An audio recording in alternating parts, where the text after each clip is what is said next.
Hey everybody, welcome back. Welcome back to Boop Club, the most unexpected, random book club ever.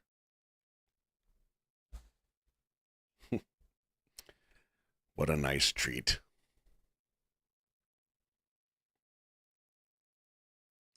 We'll give everybody a couple minutes to climb in.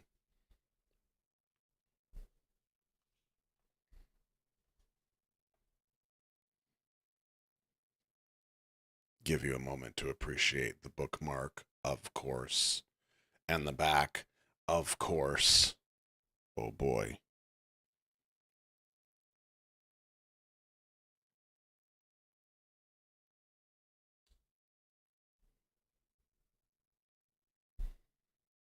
Happy birthday, Perry,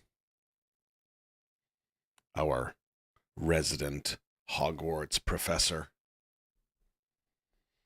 All right, folks, grab your snacks, grab your socks and your blankets, your pillows, your coffees, your mugs, all that good stuff. Get comfortable.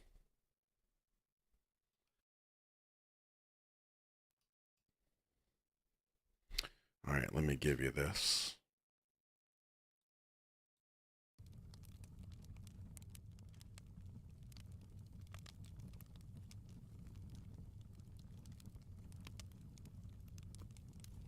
There we go.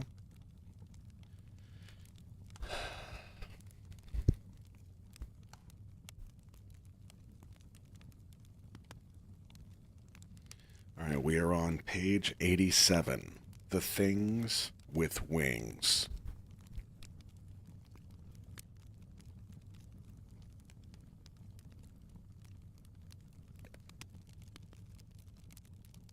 Jin, 2 May, year 22. I was so nervous that my fingers stiffened. I clenched and unclenched my fists. What if I fail? I'd done this repeatedly, but I felt terrified each time. I took a slow, deep breath and thought about Yoongi.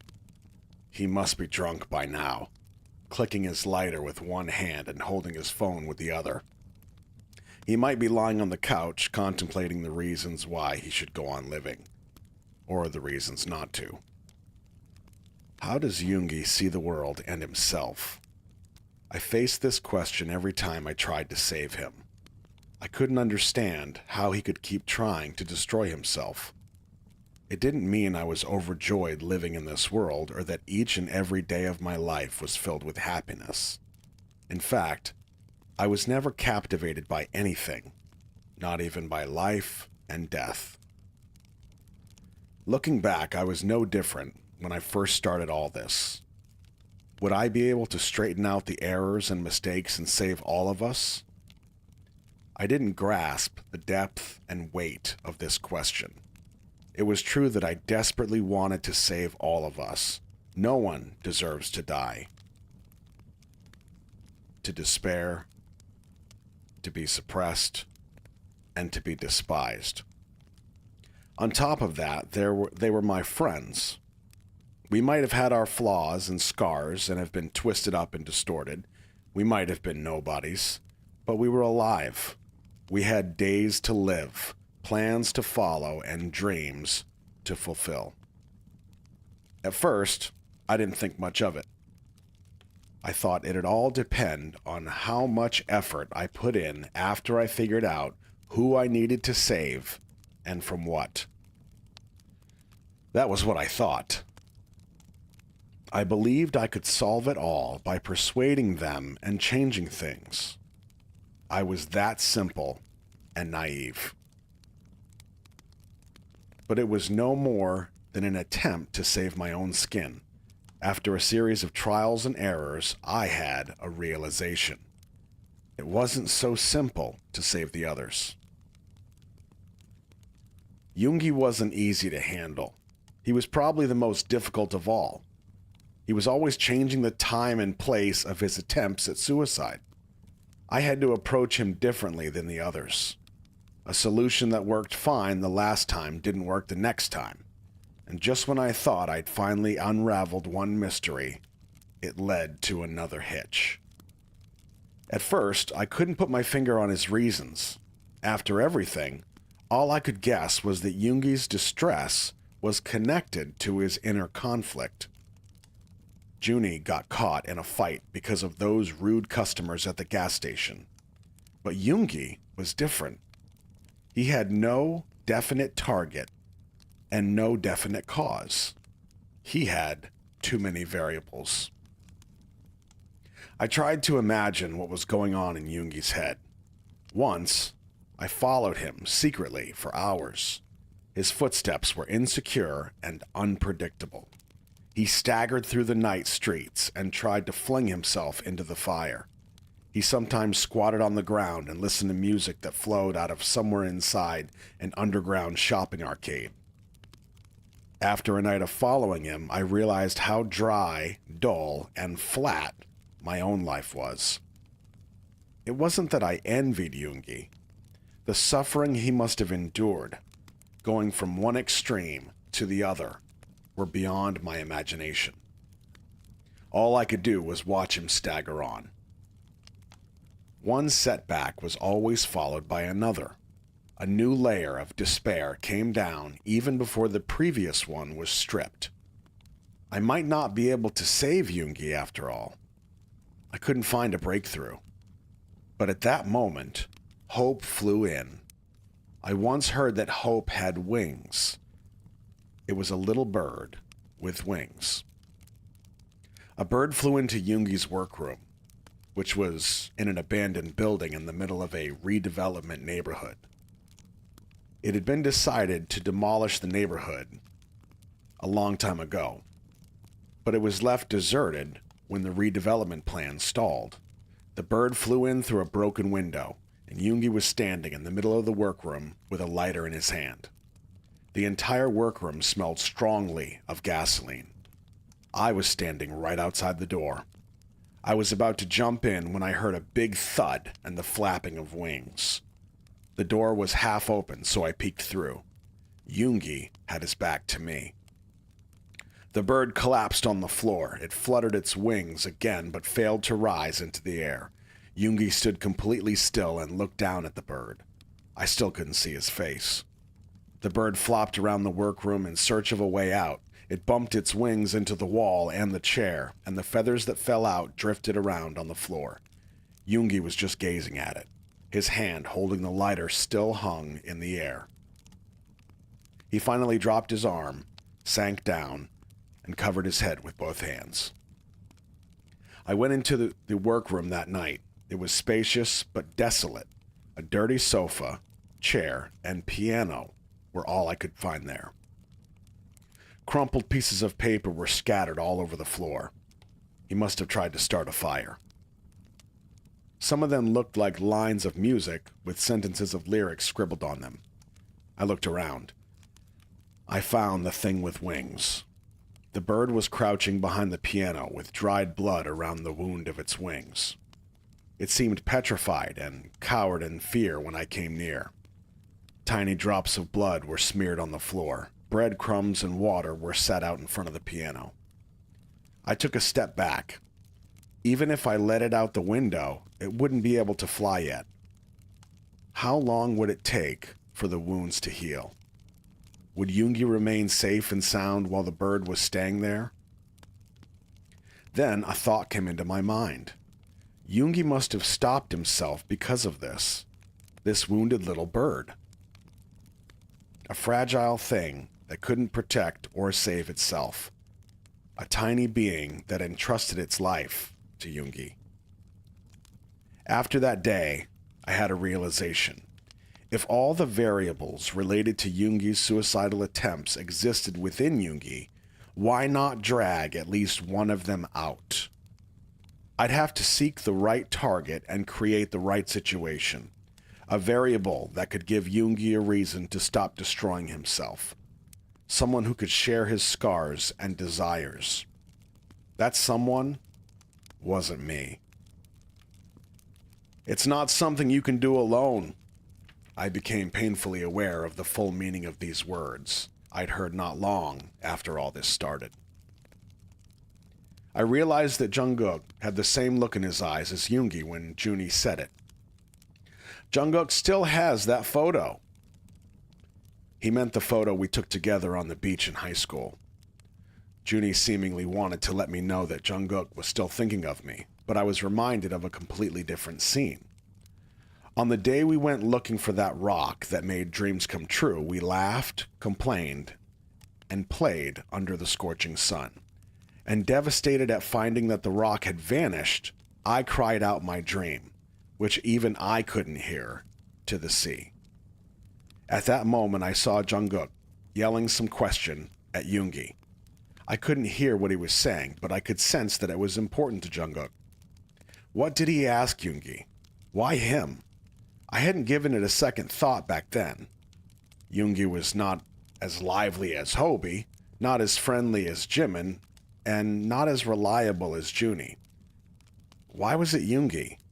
I suddenly realized. It was Yoongi who saved Jungkook. The two had the same look in their eyes. It wasn't difficult to send Jungkook to Yoongi. Jungkook was alone at school and at home. He had nowhere to go after school. He usually spent his time at Hobie's burger joint or wandered around Junie's container. I locked the door of the container and made Hobie leave the store before Jungkook dropped by.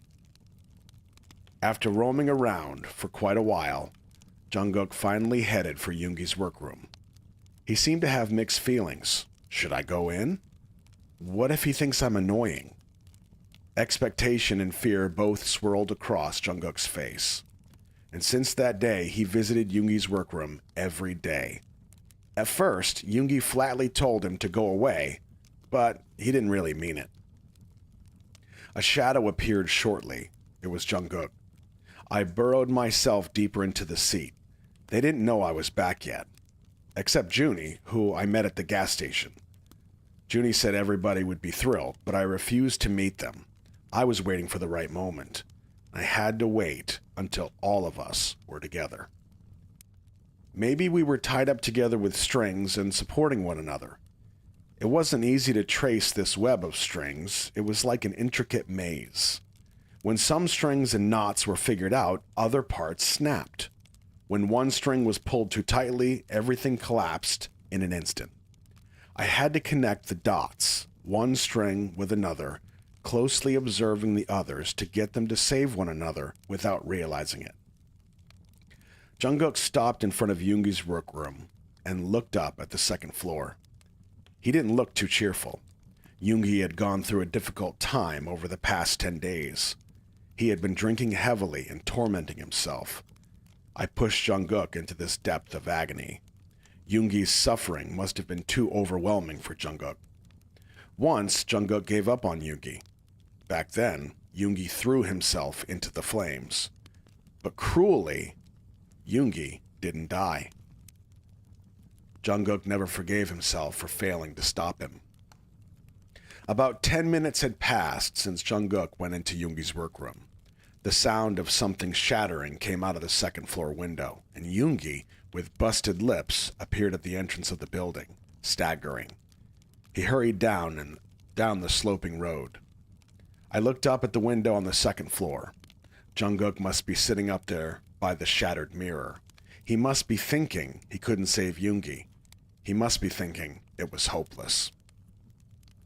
I started the car after seeing Jungkook run out of the building. Yoongi must be heading to the motel down the block. I should leave a clue for Jungkook to Yoongi's whereabouts, and that's really all I could do. I dropped some blood-stained tissue near the gate of the motel. Sitting in the car, I saw Jungkook climbing the stairs of the motel. I left a photo in front of the mirror in Yoongi's workroom earlier this morning. It was the photo of all of us taken that day we went to the beach. Did Jungkook see the photo? I couldn't know if Jungkook followed Yoongi because of that photo, if Jungkook decided to give it a try seeing a small seed of hope, or if Jungkook was motivated by something else. I wasn't sure how Jungkook could save Yoongi. That decisive moment in life, that last moment for each of us, including Jungkook and Yoongi, can't be interfered with. It can only be shared by those who suffer the same wound, understand each other's fears, dreams, and defeats, and therefore see through each other to the core. I looked up at the motel window. I wondered what Jungkook and Yoongi were talking about in there, and I desperately wished that the thing with wings would be able to take off into the sky from there. I wouldn't say I'm really that confused, Joe. I see it. I see the pairs, the connected, Jin with the strings, the thing with wings, hope. I see it. Yeah. Yoongi, 2 May, year 22. The sheet caught fire and instantly flared up. Everything, dingy and shabby, died away in the unbearable heat. The musty smell, the depressing dampness, and the dark and dismal light were no longer recognizable. Only pain was left. Physical pain that seemed to boil in the flames. My fingertips felt as if they were melting down with blisters forming. Dad's expressionless face and the sound of music dispersed into the air. I was different than him. Dad didn't understand me, and I didn't understand him. If I tried, would I have been able to persuade him? I don't think so. All I could do was hide, defy, and run away. Sometimes I felt like it wasn't him I was trying to break free from. At such moments, fear rushed over me. What am I running away from then? What does it take to escape from myself? Everything looked hopeless. I thought I heard someone calling me, but I didn't turn my head. I couldn't breathe. I couldn't move. But I knew it was Jungkook. He must have gotten mad. He would mourn for me. I just wanted to flop down. I wanted to put an end to the smoke, heat, pain, and fear. Jungkook shouted something, but I still couldn't hear. Everything before my eyes fell apart. It was the last moment. I lifted my head. My last sight of this world was this dirty, isolated room, the red-hot flames, and rolling heat, and Jungkook's twisted face.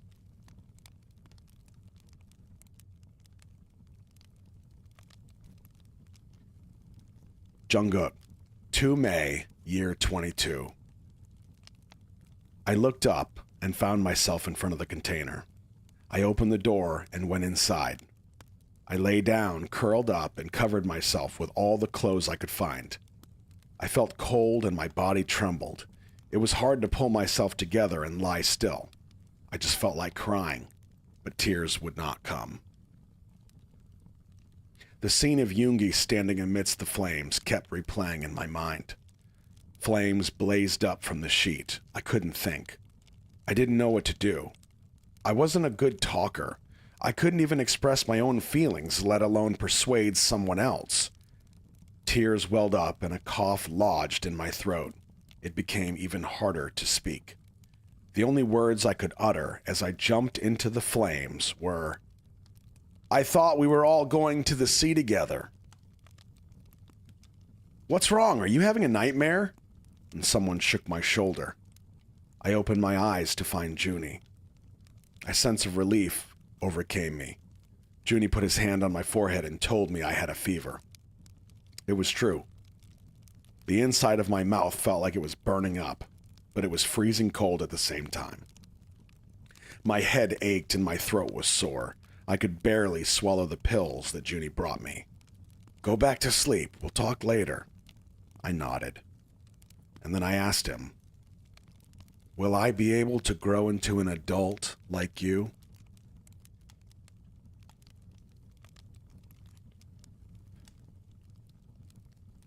The topmost floor in the city.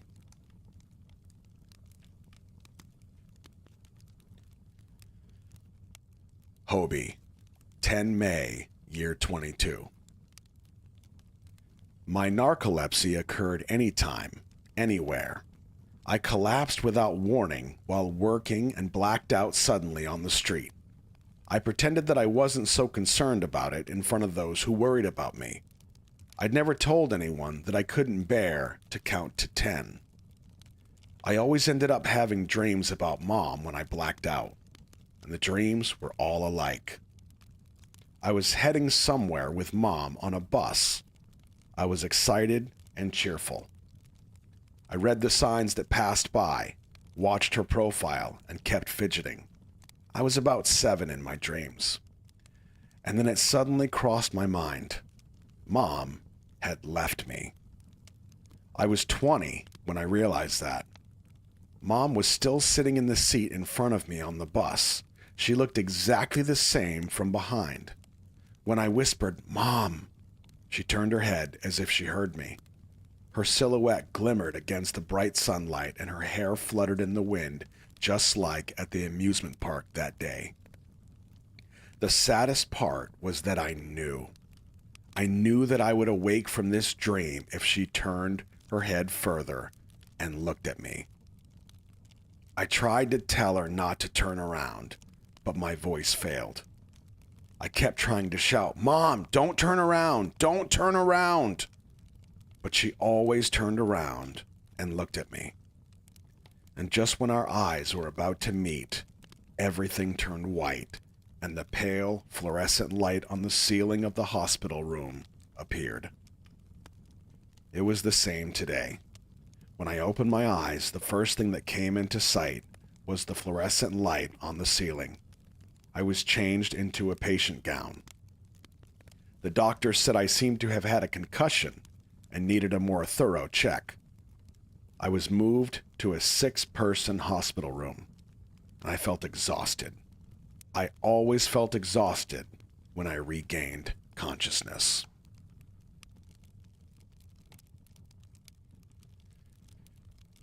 Jimin, 11 May, year 22. I was transferred to the surgery ward about 2 weeks ago. At first, it felt strange to see people coming and going so freely. Soon, I found that it was just another part of the hospital. There were patients, nurses, and doctors. I was given drugs and injections. All in all, it was about the same as the psychiatric ward. The only difference was that the surgery ward had a longer hallway with a lounge halfway down. Of course, there was one more major difference.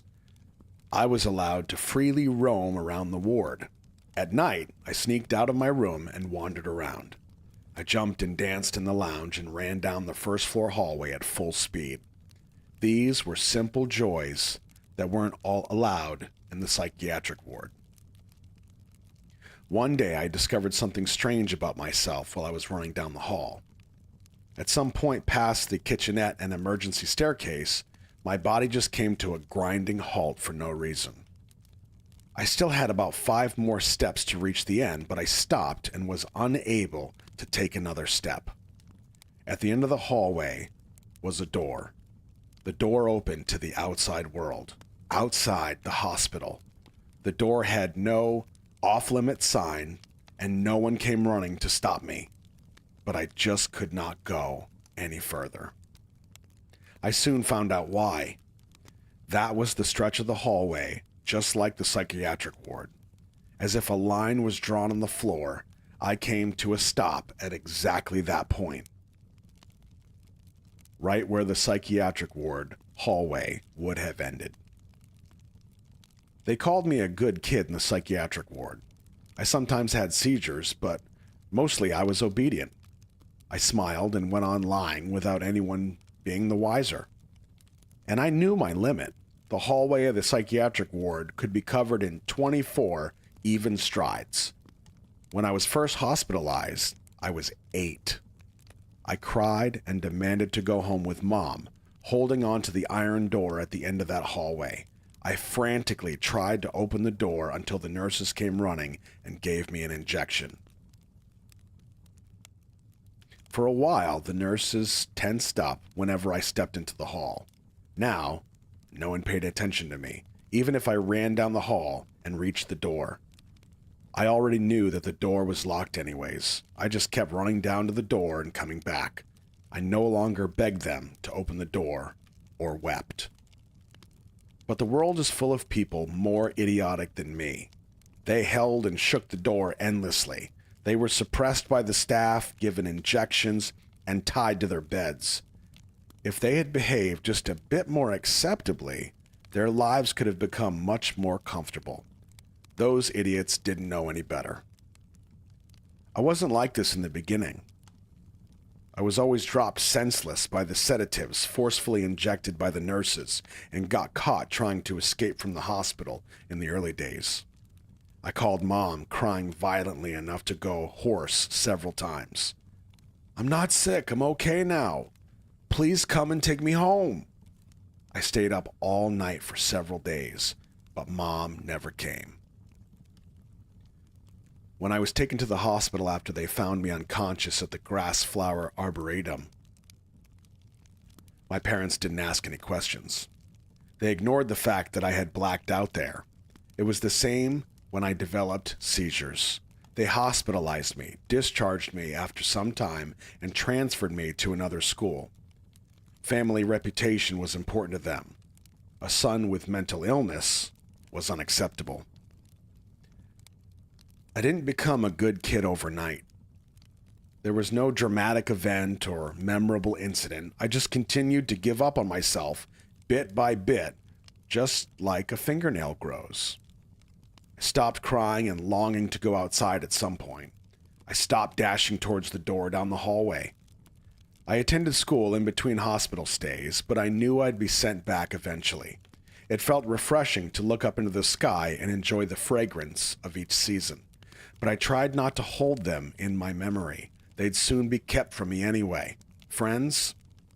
Friends too. A history of mental illness was not helpful in making friends. There was one exception. I met a group who felt like true friends. It was almost 2 years ago. I tried not to remember them, but I couldn't help recalling those days. I had to part with them after I had a seizure at the bus stop after school. The last scene I remembered was the window of the grass flower arboretum shuttle bus opening. That's when I blacked out. When I opened my eyes, I was at a hospital. Mom was over in the corner talking on her phone. My mind whirled for a while. I didn't know where I was or how I got there. I gazed around and discovered windows with metal bars, and then it all came back to me. The blue sky I saw on my way home, the silly games we played at the bus stop, the Arboretum shuttle bus coming closer, and the glares through the bus windows. I shut my eyes, but it was too late. The front gate of the Arboretum appeared before my eyes. It was school picnic day in first grade. I was running through heavy rain with my backpack over my head. A warehouse came into sight.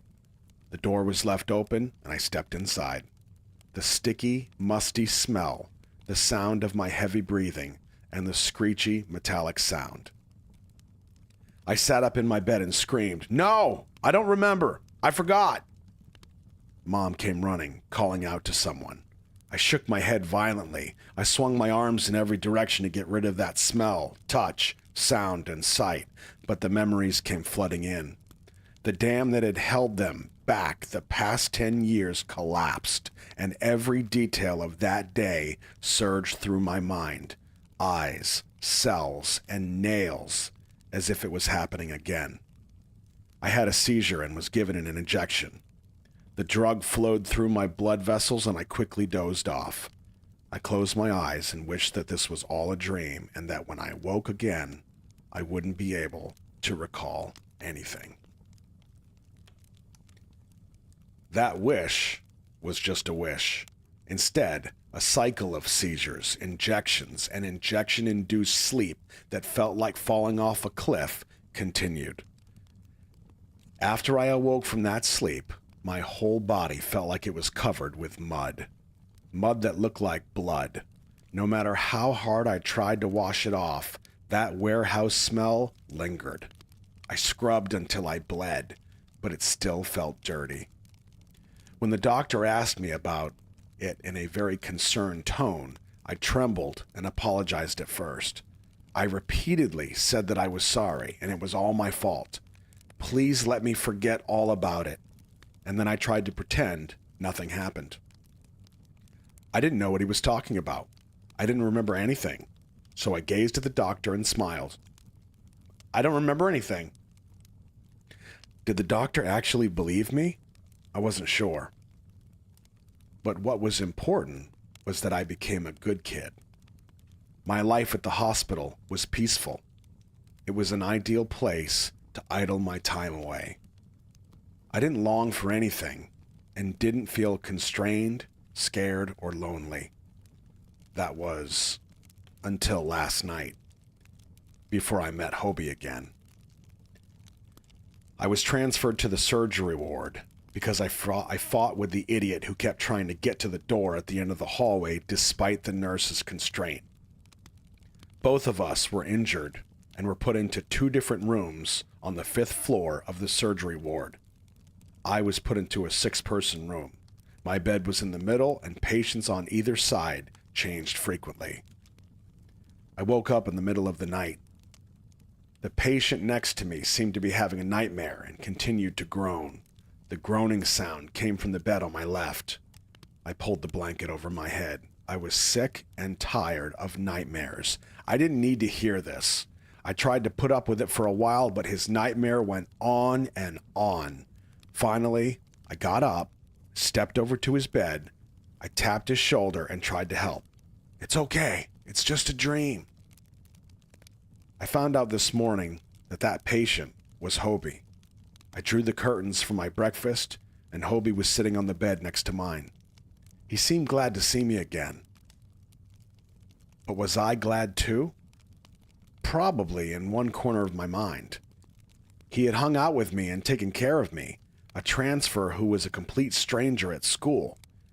He also took the long way home with me after school.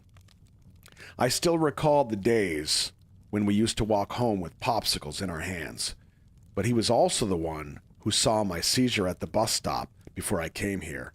He was the one who brought me to this hospital. He must have run into Mom. I didn't want to explain my situation to him. I got out of the room with my meal left untouched. Hobie seemed to follow me, but I knew every corner of this hospital. He could not catch up with me. I roamed around the hospital all day long. From the stairs, I saw the others, even Jungkook, when they came to see Hobie. They hadn't changed much. All that afternoon, I climbed up and down the stairs and hung around on the other floors. I leaned against the window at the end of the hallway and counted the passing cars. I grew upset. I had skipped all my meals, and there wasn't anything to sit and relax comfortably. It was annoying to hear the peals of laughter coming from my room. I got angrier because I couldn't figure out why I was so angry. I came back to my bed late at night. "Where have you been?" he asked me casually. And then he handed me a piece of bread. It must have been because I was starving. The bread was warm and delicious. I couldn't help confessing to him that I'd long been confined in the psychiatric ward, that I was being transferred to the surgery ward but would be sent back soon, that I wouldn't be discharged in the near future, that as he witnessed, I was a person who had seizures on the street, that I was a patient who might be dangerous. I didn't want to add that last part, but I thought it'd stop him from criticizing me. He paused for a minute, and then he took away my bread. "Jimin, don't exaggerate. Don't you know that I have narcolepsy? I can black out anytime or anywhere. Am I dangerous too?" He took a bite of my bread. I just froze, not knowing what to say. And then he said, "What? You want this back?" He bit into the bread again and returned it to me. I took it back right away. He asked me again, "Are seizures infectious?" "Narcolepsy isn't. Don't worry." He had not changed one bit.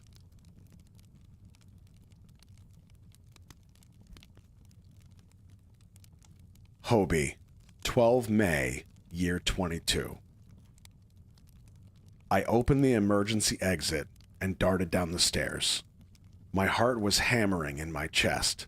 I definitely caught sight of Mom in the hallway. As soon as I looked back, the elevator door opened and a crowd of people poured out, and Mom vanished from my view. I desperately jostled through the crowd and saw her going through the emergency exit in the distance. I followed her into the emergency staircase and ran down the stairs 2 at a time. I went down several flights without a break. Mom! Mom stopped. I took one more hurried step. She turned around. Another step down the staircase. Mom's face gradually became visible. Then my foot slipped and my entire body lurched forward. I swung my arms to keep my balance, but it was too late. I shut my eyes tightly, scared I'd tumble down the stairs. At that moment, someone grabbed my arm from behind. I narrowly avoided falling headlong down the stairs, and when I turned my head, Jimin was standing there looking startled. I quickly looked ahead again, too hurried to thank him. I saw a woman. She looked perplexed. There was a little boy next to her. The woman kept blinking her big eyes. She wasn't Mom. She stepped back with the little boy hidden behind her back. I just stood on the staircase without a word, gazing at her face. I couldn't remember what I said then to get out of that situation. I must have mumbled that I was sorry or that I mistook her for someone else.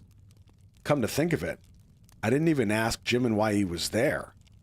My head was a mess, and I couldn't process any of the details. She wasn't Mom. Maybe I knew that before I began chasing her. It had been more than 10 years since the day I was left alone in the amusement park. She must have aged and looked different from what I remembered. And even if I met her again, it wouldn't be easy to recognize her. Her face was almost completely erased from my memory. I looked back. Jimin was just tagging along without a word.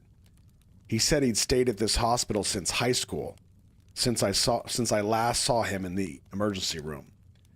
When I asked him if he wanted to get out, he just kept hanging back, looking confused. Maybe Jimin was also bound within a web of memories like me. I took a step towards him. Jimin, let's get out of here. Jimin, 15 May, year 22. 3 days passed after Hobie was discharged from the hospital. I didn't want to say goodbye, so I followed him secretly. While I kept hiding and tagging behind, Hobie walked down the long hallway towards the door. He nonchalantly passed the line near the emergency exit, where I'd always come to a stop. I watched him from behind. Without realizing it, I stopped right there. I could take at least 5 more strides, but I just stood there. Hobie slowly reached out and gently pushed the door open. The dazzling sunlight poured in through the open door along with the outside air. It smelled a bit pungent, but felt refreshing at the same time. The landscape on the other side of the door washed over me. When Hobie stepped outside, the door began to close. I could slide through if I ran now. I looked down at the ground. The limit line, which was visible to no one but me, was still there. I turned around. Or I was about to turn around when someone passed by, shoving my shoulder hard. I fell forward onto the floor. I raised my head, still lying on the ground. I had crossed the line. The idiot was running past me, heading for the door. He was the one who had shoved me. He continued to jostle others on his way. He didn't pay attention to them. As he pushed the door as hard as he could, the sunlight streamed in again. He ran outside. A nurse chased him, but he was faster. The door began to close again. I sprang to my feet, 1 step over my line. I took 1 more step forward. It was only 3 more strides to get to the door, but I turned around again, well aware of my limit. A stranger already occupied Hobie's bed. I closed my eyes, but I couldn't get to sleep. I couldn't help but dwell on what he'd said before he was discharged. Jimin, let's get out of here. He wore a complicated expression that I'd never seen before. He'd never looked or sounded that way before. I was just standing there looking hesitant, not knowing how to respond. And there was one more reason I couldn't stop thinking about his words. There was an incident that occurred right before then. I was waiting for the elevator on the second floor where I had physical therapy. I tripped while scuffling with the idiot, and my wrist was injured and didn't heal well. I was getting impatient at Hobie's discharge was approaching, but the elevator was stuck on the 9th floor. I thought I heard someone calling my name just as I was thinking of taking the stairs. That someone was standing in front of the emergency exit at the end of the hallway. I couldn't quite make out who it was with the sunlight coming through the window. When I took a step forward, the person suddenly ran through the emergency exit. The person's profile came into sight momentarily, but I still couldn't recognize who it was. Who could that be? I walked towards the staircase, feeling strange. As I opened the emergency exit door and put my head in, someone passed by quickly. I instinctively pulled my head back. We almost collided. "Mom!" Hearing the desperate cry, I stuck my head back in. It was Hobie, frantically leaping down the stairs, and there was a woman standing at the foot of the staircase. "What's all this?" I stepped onto the landing. Hobie lost his footing right at that moment. I darted forward and reached out my hands without thinking and caught him. Hobie faltered as I abruptly slowed him down, and I barely managed to keep my own balance. He didn't say anything until we had climbed back up the stairs and stepped into the 5th floor hallway. He remained silent while we walked to the hospital room. And then he suddenly stopped and looked at me. "Jimin, let's get out of here." I couldn't answer. He told me firmly, "I'll come back for you." I replied, "I'm going back to the psychiatric ward in a few days." 3 days passed. I was to go back to the psychiatric ward the next day. I tidied up my belongings and laid down. I tossed and turned for a while, but soon dozed off. I awoke with the sense of something falling. The hospital was a strange place, and it was hard to sleep soundly. I could feel everything around me with my eyes closed, and even the smallest sounds kept me wide awake. The hospital room was pitch dark. A breeze blew in through the open window. The curtains flapped amidst the flow of the already sultry air. The ceiling, the floor, darkness, and silence. They were all familiar. I was about to switch on the nightstand when someone's hand held me back. It was Hobie. I sat up in surprise, and he put his forefinger on my lips. On his lips. "We all came together." He said they were waiting for me outside. He reached out his hand. I was still buried under so many fears. I was invisible to my parents. I'd be taken as no more than an escapee from a psychiatric ward in the outside world. It was safer to just stay in the hospital as an obedient patient. I wasn't sure I'd adjust well out there. I could think of a million reasons not to leave. Hobie didn't hesitate. He grabbed my hand, brought me to my feet, and handed me a t-shirt. I was out of bed before I knew it. The hallway was still and quiet. A few nurses were stationed at the desk. They were all occupied with their own work and didn't even look our way. But Hobie and I walked as quietly as possible, tensed up. The elevator was waiting on the 5th floor, and when the door slid open, Junie and Jin were standing inside. We got off on the 1st floor and stepped into the hallway when Hobie abruptly pushed me into the door on the left. It was a lounge. It was usually crowded with patients and caregivers during the day, but at night it was quiet and dark with only the murky lights of street lamps flowing in. A candle was lit, and Jungkook and Tae came out of the darkness. Yoongi's face was also visible behind them.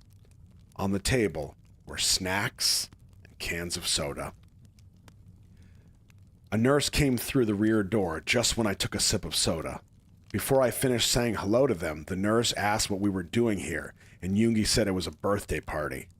She stepped into the lounge. Are you all our inpatients? I don't think so. I was the only one wearing a patient gown. Without realizing it, I tightened my hand around the soda can. The aluminum can crumpled with an eerie sound. Hobie grabbed my shoulder. It's okay. It was Junie. When I give the signal, just start running. That must have been Jungkook. Jin, who was already by the front door, threw us a glance and went outside. Hobie looked around us and spit out in a low voice, Run, Jimin. And we all started running. I was caught up in the excitement and ran with them. Tay lost his footing and almost fell, and the snacks and plastic soda bottles flew into the air. We darted nimbly through the tables and poured out into the first floor hallway. The loud voices and footsteps of the nurses continued to pursue us. The hallway stretched out before us just as it did yesterday. My heart pounded as I passed the kitchenette and came to the emergency stairs. Without realizing it, my pace slowed.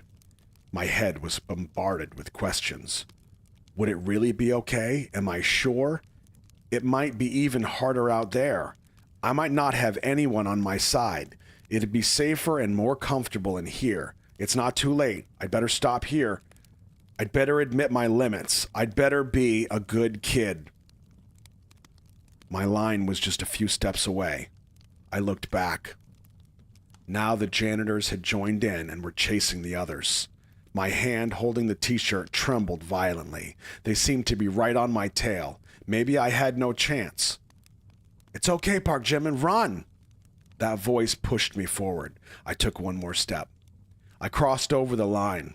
I had only taken one step closer to the door, but a dramatic change occurred. Something inside me rolled and pitched as if I just leapt from one steep cliff to another. As I threw down my patient gown and put on the t-shirt, I took another step forward towards the door. The next step was faster, and the next even faster. The walls on both sides flashed by quickly, and the door drew closer in big strides. Only 5 steps were left to get from the line to the door. For anyone else, it was just a short distance of 5 steps, but I hadn't dared to come this far. This was the first time I'd made it past the line on my own, and the door was within reach. Once I pass through this door, the environment will be completely different from the one that has surrounded me. I refuse to think about what'll happen next. I'll focus on taking one step at a time. I pushed the door with all my might, and every cell of my body collided with the outside air. There was no oppressive sunlight or fierce wind like I had always imagined. I felt like crying. The sound of my heartbeat reverberated in every direction.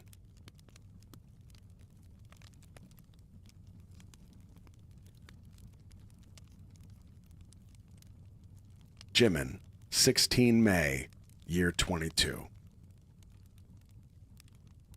Hobie's house was up on the hillside.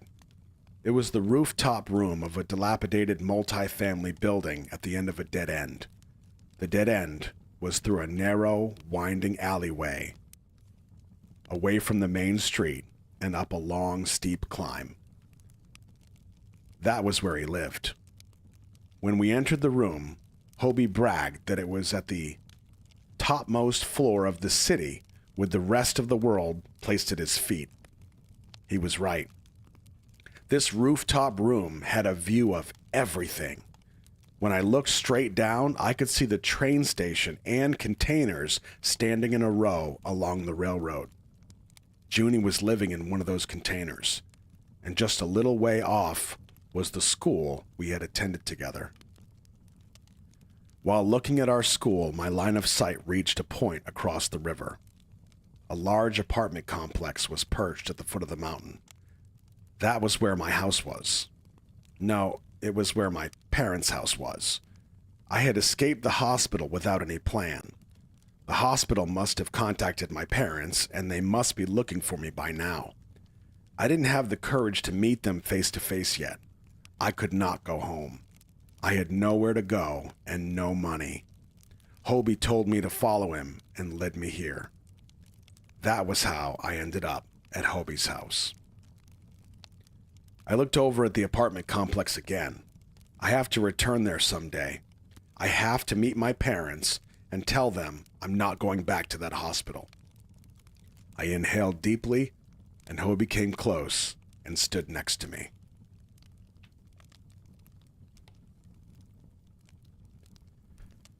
Hobie, 16 May, year 22. I could be my most honest self at home. Sometimes I screamed at the top of my lungs and sang at the window. Sometimes I played music and danced like crazy. And sometimes I woke up at night weeping. When I did, I just laid there still, staring at the ceiling. But I never collapsed with narcolepsy at home. Jimin didn't go back home after he left the hospital. He came to my house and was now looking down at the city, leaning against the guardrail on the rooftop. He must be looking for our school, the 2-star burger joint, and the changing lights along the railroad like me.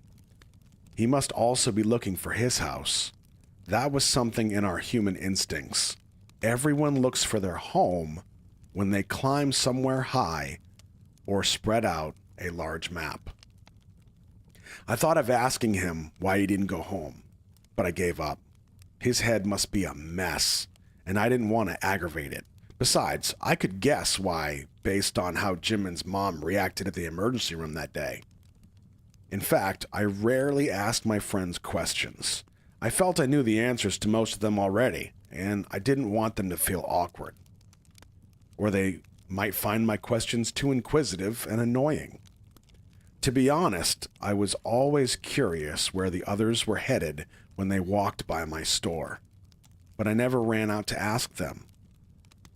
Where was Jungkook going with his wounds? Was Yoongi's workroom in that direction? Why did Junie leave school? Where did Tae first learn graffiti? Come to think of it, I didn't know much about the others. Did you find it? I drew closer to Jimin and asked. Find what? Jimin sounded confused. Your house. Jimin nodded. I grew up in the orphanage right there. I pointed to a place beyond the railroad. Do you see the supermarket in the direction of the river from the gas station where Junie works? Do you see the clover-shaped neon sign behind it? The orphanage is to the left of that neon sign. I lived there for more than 10 years. Jimin's eyes seemed to wonder why I was telling him all this. My friends already knew that I grew up in an orphanage. I considered it my home. I didn't force myself to think that for peace of mind, I really believed that it was my home. A home without mom. I have something to confess. Something I'd been lying about. My narcolepsy was fake. That might have been why I couldn't ask anything about anyone. It wasn't because I was afraid of hurting them. It was because I had lied. Because I didn't have the courage to be honest. Because once I admitted it, I'd also have to admit I have no one to call mom. Not just at the orphanage, but in the entire world. That must have been why I didn't ask any of them about their problems. Jimin wasn't good at hiding his feelings. His startled look was self-explanatory, and I didn't know how to apologize to him. Jimin had agonized over me countless times. He must have burst into tears when he first witnessed it. I didn't do it on purpose. I just must have ignored that there was a way for me to be okay. I know this doesn't make sense. I can't describe it clearly. Then are you okay now? Jimin, who'd been listening quietly for some time, turned his head towards me and asked the question. Am I okay now? I asked myself. Jimin was still looking at me. He was neither criticizing nor sympathizing with me. I looked down at the brightly lit city below. Well, I don't know. We'll be able to figure it out as time goes by. And I'm looking forward to it, aren't you? Jimin giggled, and I laughed along. Jimin, 19 May, year 22.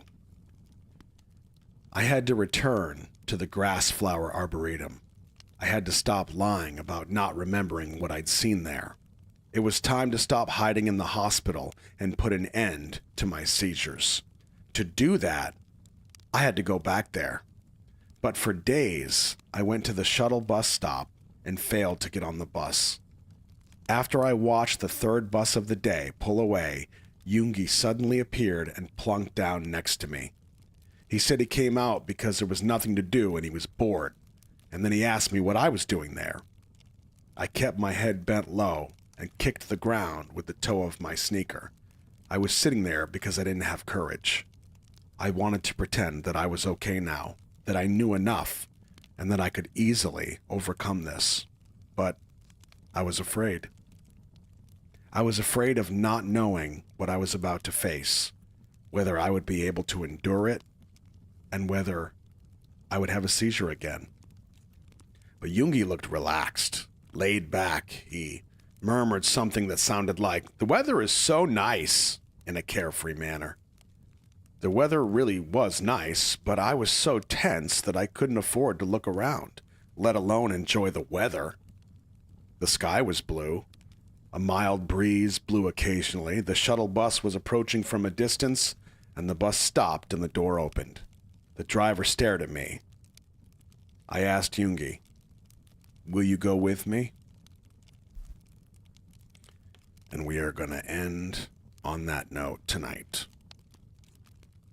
We'll start again tomorrow on page 123. How's everybody doing? Is anybody asleep? Type yes if you're asleep.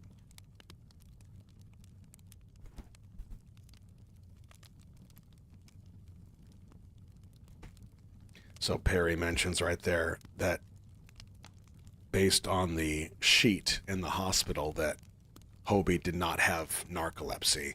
The doctors suspected that he had Munchausen syndrome, so he was making it up, and the doctors kind of figured that out. Whew, this stuff is powerful, man. This is... It's like I'm watching a movie. Man, books are much better than movies. Why didn't you guys tell me all this? Thank you, MB. It's good to see you, buddy. It's been a while. I hope you're enjoying as much as you can enjoy these very powerful, dark stories.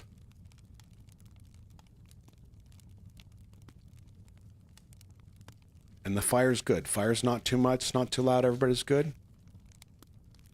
Maybe you can hear the rain coming through the window. Good. Hey, Usagi. Well, I appreciate that, Nat. Fire's a bit hot. Radio pants. Let me turn down the temperature on that.